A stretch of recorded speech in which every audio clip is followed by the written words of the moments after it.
The Wedding, bab 10, penulis Neng Neng.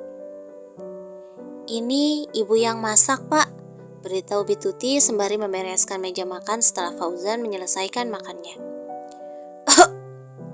Pantas saja rasanya berbeda. Sekarang ibu lagi di kamarnya Nonyas. Bituti beranjak menuju dapur kotor, meninggalkan Fauzan yang kini sudah berdiri menuju kamar Yasmin. Fauzan sedikit mengintip pada pintu kamar. Terlihat di sana, Renata tengah membacakan sebuah buku pada Yasmin.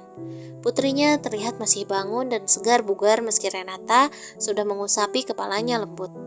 Fauzan memasuki kamarnya, hingga membuat Yasmin terperangah dan segera bangun. "Papa!" teriaknya girang. Seharian ini, Yasmin tidak bertemu ayahnya, membuat bocah itu merindukannya. "Adek mau dibacain cerita sama papa juga." Yasmin menggeser tubuhnya, meminta Fauzan untuk tidur di sisi kanannya, sementara Renata di sisi kirinya. "Oke." Fauzan mengangguk sembari tersenyum. Namun kali ini Fauzan tidak melirik pada Renata. Pria itu masih kecewa setengah mati pada sang istri. "Adek mau cerita apa?" Fauzan berbicara lembut sembari menjawil pipi putrinya gemas. "Adek aja yang cerita."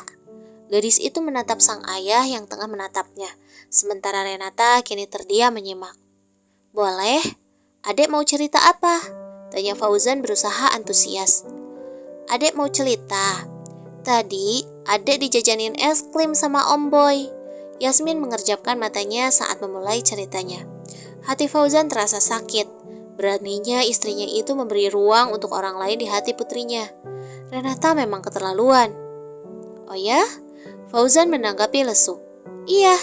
Terus adek tadi juga dibeliin boneka ini sama Onti Kia." Yasmin beranjak dan meraih sebuah boneka Barbie yang masih dikardusi, menunjukkan pada sang ayah dengan semangat. Fauzan mengerutkan keningnya bingung. "Onti Kia?" tanya Fauzan. "Iya. Tadi adek makan es krim sama Om Boy sama Onti Kia." "Sama mama juga?" tanya Fauzan dengan mata menatap pada Renata yang kini juga tengah menatapnya. "No papa, tadi adek makan sama main sama Om Boy sama Onti Kia aja. Mama ke kantor lagi." Fauzan terdiam. Sepertinya ada yang salah dengan prasangkanya.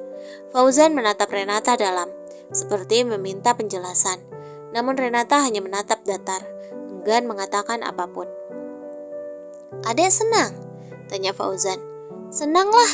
Tadi Om Boy juga beliin adek ini." Yasmin meraih kembali sebuah boneka beruang berukuran kecil, menunjukkan pada sang ayah. Fauzan mengangguk. Jadi hari ini Dion mengajak Yasmin bermain dengan Kia. Tapi kenapa bisa? Bagaimana mungkin? Lantas, kemana Renata setelah menjemput Yasmin jika tidak bersama Dion? "Yasmin, Mama mau ke kamar dulu. Kamu di sini sama Papa ya." Renata bangkit, lalu mencium kening Yasmin, mengucapkan selamat malam, lalu pergi begitu saja meninggalkan Yasmin dan Fauzan yang masih asik mendengarkan cerita putrinya, yang katanya tadi diajak main game di mall. Pukul 9, Yasmin sudah tertidur.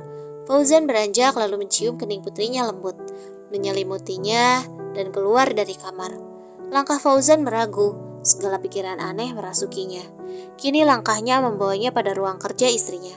Lampu ruangan tersebut menyala. Itu artinya istrinya ada di sana. Fauzan mengintip.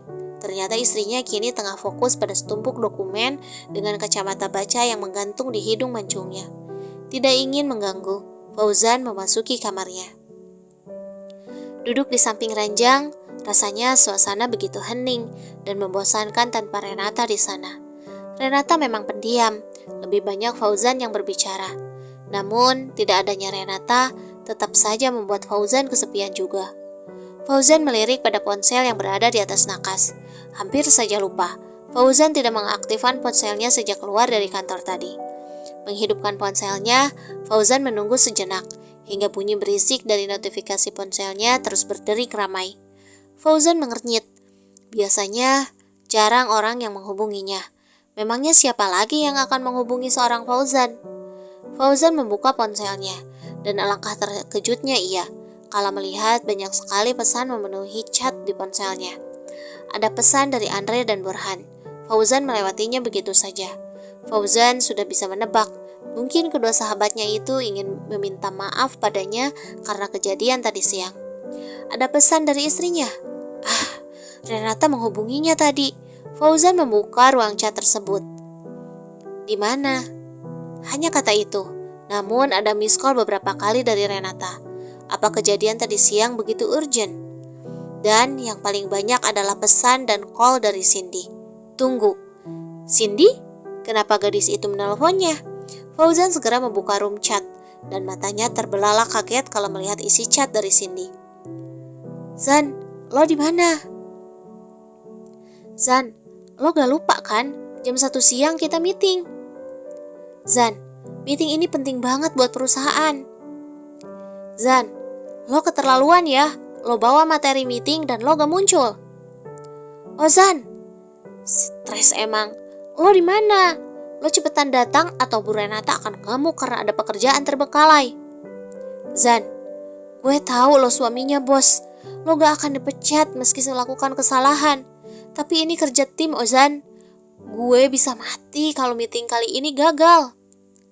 Zan, gue kutuk lo jadi kuali ya. Astaga, mata Fauzan hampir keluar dari tempatnya. Akibat cemburu buta, dia sudah melupakan meeting pentingnya. Sudah tidak terbayang lagi bagaimana murkanya tadi Cindy dan teman-teman lainnya di kantor. Entah besok Fauzan harus mengatakan alasan apa lagi. Renata itu adalah manusia perfect dengan sejuta wibawa. Apakah Fauzan akan dipecat setelah kejadian ini? Apa meeting tadi menghasilkan kondisi begitu buruk? Semua materi ada pada Fauzan dan dia menyimpannya di tempat aman. Mungkin saja teman-temannya tidak akan menemukan file tersebut. Jangan-jangan Fauzan sudah menimbulkan banyak kerugian untuk kantor istrinya. Menyebalkan. Dengan tangan bergetar, Fauzan mengetikkan pesan pada Cindy. Tadi meetingnya gimana? Fauzan membejamkan matanya, berharap balasan dari Cindy bisa secepatnya. Masih hidup loh. Balasan sinis dari Cindy sudah dibaca Fauzan, membuat pria itu meringis. Gimana meetingnya tadi? Jawab, buruan. Dengan tidak sabaran, Fauzan mengetikkan pesan. Menurut lo aja gimana? Setelah lo gak datang dan Bu Renata datang tiba-tiba. Fauzan memejamkan matanya melihat chat dari Cindy. Sudah bisa ditebak setegang apa keadaan kantor tadi. Dan semua itu penyebabnya adalah dirinya. Fauzan sudah membuat kericuhan dan ketidaknyamanan di kantor hanya karena rasa cemburunya. Istri lo tadi yang handle semuanya. Beliau yang gantiin lo, Zan. Fauzan menghela napas berat. Sudah tak bisa digambarkan seberapa sesak dadanya kini. Fauzan sudah menimbulkan masalah besar dan Renata yang menyelesaikannya. Ingin rasanya Fauzan berteriak kesal. Dengan langkah gontai, Fauzan berjalan menuju ruangan kerja istrinya.